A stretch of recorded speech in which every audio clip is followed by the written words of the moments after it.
Question पे आते हैं जो है कि मुद्रण कला का समाज पर क्या प्रभाव पड़ा। याद रखिएगा कि जो यूरोप पूरा बदला ना, उसमें प्रिंटिंग टेक्नोलॉजी का बहुत बड़ा रोल रहा है। एक्चुअली जो प्रिंटिंग टेक्नोलॉजी की शुरुआत आप कह सकते हैं कि वो चीन में हुई थी, क्योंकि चीन ने सबसे पहले पेपर बनाया था और यहीं पर वुड ब्लॉक पेंटिंग का आविष्कार हुआ था। इसमें क्या होता था, लकड़ी का एक खांचा होता था, खांचे में लेटर्स को इस तरीके से उल्टा लिख दिया जाता था, फिर इसको स्याही में डुबोकर पेपर या कपड़े पे प्रिंट करते थे। तो ये वुड ब्लॉक पेंटिंग शुरू हुई थी, जो कि जापानीज कल्चर, कोरियाई कल्चर और चाइनीज कल्चर में आपको बहुत देखने को मिलेंगी। यहाँ की जो शुरुआती बुक है, जैसे कि डायमंड बुक, इन सब में आपको वुड ब्लॉक पेंटिंग के अच्छे एग्जांपल्स देखने को मिलेंगे और इस वजह से छपाई होनी आसान हो गई और जो किताबें हैं वो सस्ती होने लगी। अच्छा, इसी दौर पे 12वीं सदी के आसपास क्या हुआ कि सिल्क रूट से चाइना पहुंचता है मार्को पोलो।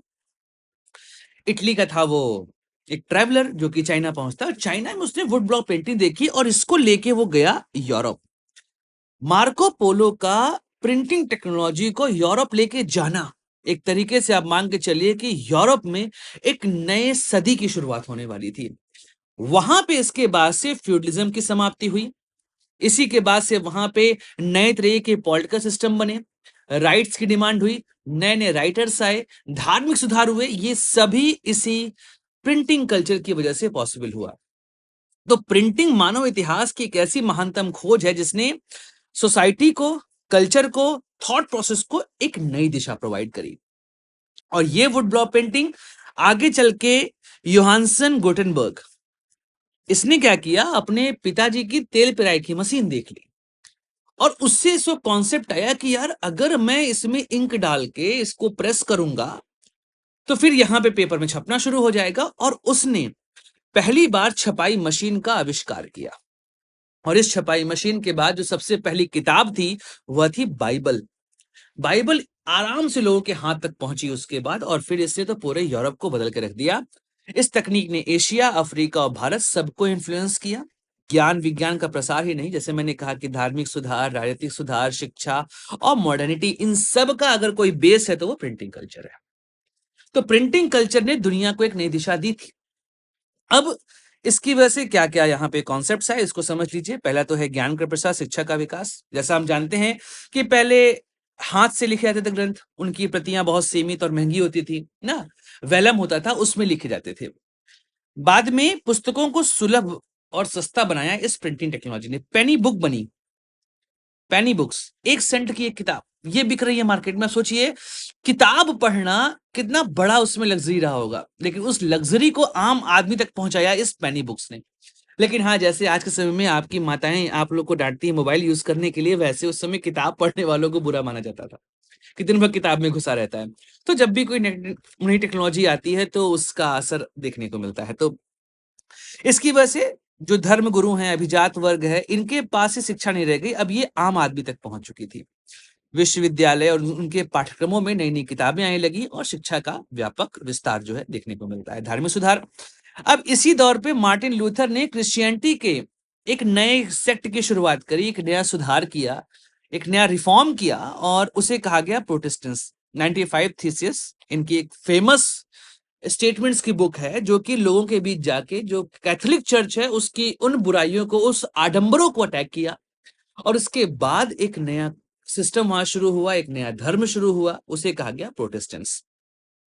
तो बाइबिल का स्थानीय भाषाओं में अनुवाद शुरू हुआ, आम लोग सीधे धार्मिक ग्रंथ पढ़ने लगे, चर्च का एकाधिकार खत्म होना शुरू हुआ और एक आलोचनात्मक दृष्टि और स्वतंत्र चिंतन जो है वो शुरू हुआ। यही समय है जॉन लॉक का, यही समय है जिस समय मॉन्टेस्क्यू ने गवर्नमेंट की पावर को डिवाइड करने का कॉन्सेप्ट दिया, यही समय है कांट का। इन लोगों ने नए विचार दिए लोगों को और उसके बाद तो पूरा यूरोप एक नई दिशा में आगे बढ़ता चला गया।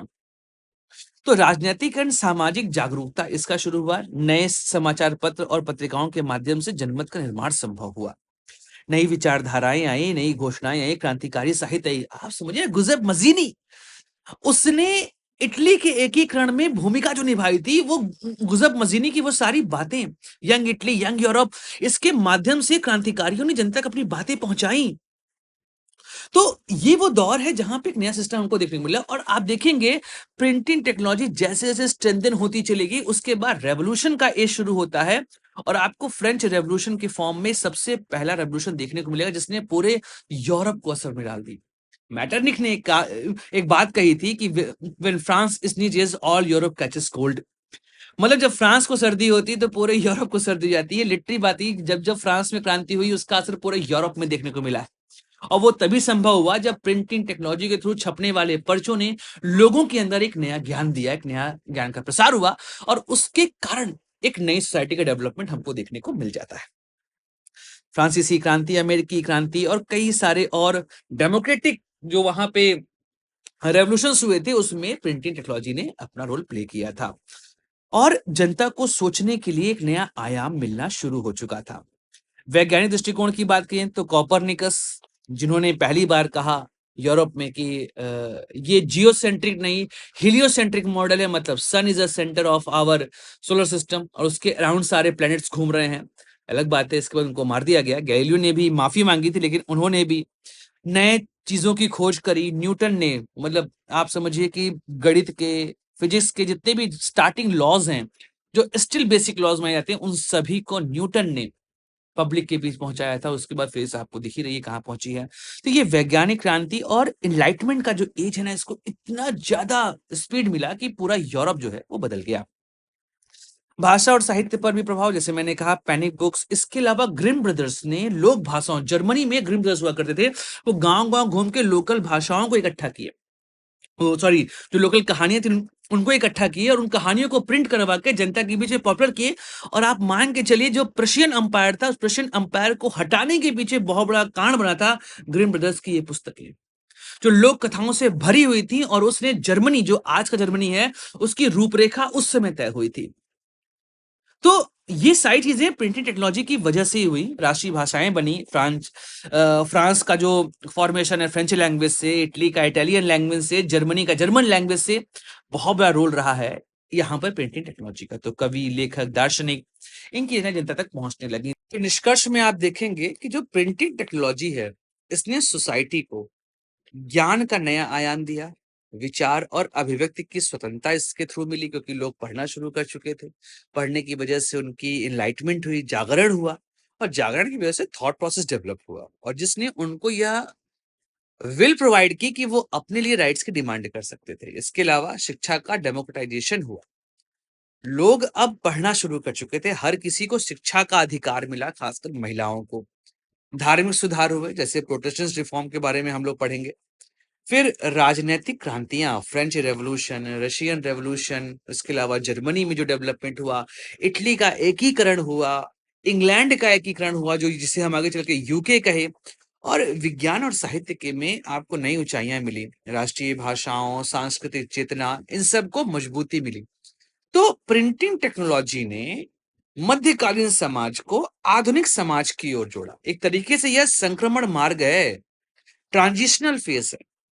दैट्स वाई इस प्रिंटिंग टेक्नोलॉजी के एज को हम कभी कभी एनलाइटमेंट एज भी कह देते हैं, रेनेसॉ भी कह देते हैं, नॉलेज रेवोल्यूशन भी कह देते हैं। ये सब इससे जुड़ा हुआ भाग है। अगर आपको यह वीडियो पसंद आता है तो आप इसको लाइक करिए, चैनल को सब्सक्राइब करिए, वीडियो को शेयर जरूर करिए।